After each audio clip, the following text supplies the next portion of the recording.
महाराष्ट्र में एक बार फिर मराठा आरक्षण का मामला जोर पकड़ने लगा है। आज इस मामले पर देश की सर्वोच्च अदालत ने सुनवाई की।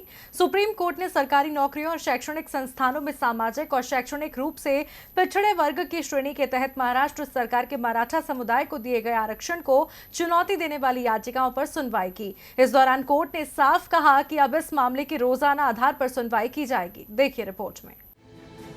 महाराष्ट्र में सियासी हलचल मचाने वाला मराठा आरक्षण का मुद्दा एक बार फिर सुर्खियों में है। आज सुप्रीम कोर्ट में भी मामले की सुनवाई हुई।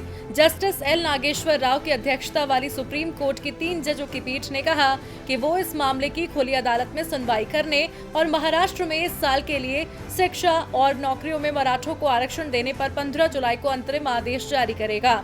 पीठ ने कहा कि वो इस मामले में रोजाना सुनवाई करेगी और ये सुनवाई अगले महीने से शुरू होगी। दरअसल सुप्रीम कोर्ट स्नातकोत्तर चिकित्सा पाठ्यक्रमों में दाखिले में आरक्षण के खिलाफ एक याचिका और नौकरी और शिक्षा में आरक्षण को चुनौती देते हुए दायर की गई एक अन्य याचिका पर सुनवाई कर रहा है। कोर्ट ने पक्षकारों को कहा है कि वो इस संबंध में अपनी लिखित दलीलें और बहस की समय सीमा दाखिल करें। पिछली सुनवाई में महाराष्ट्र सरकार को सुप्रीम कोर्ट से बड़ी राहत मिली थी। मराठा पर आरक्षण पर रोक लगाने से सुप्रीम कोर्ट ने इनकार किया था।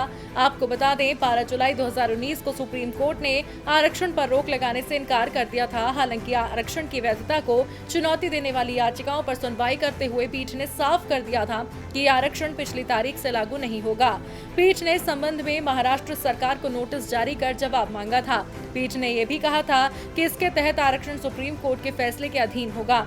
इससे पहले 27 जून 2019 को बॉम्बे हाई कोर्ट ने SEBC के तहत राज्य सरकार के मराठा समुदाय को दिए गए आरक्षण की वैधता को बरकरार रखा था।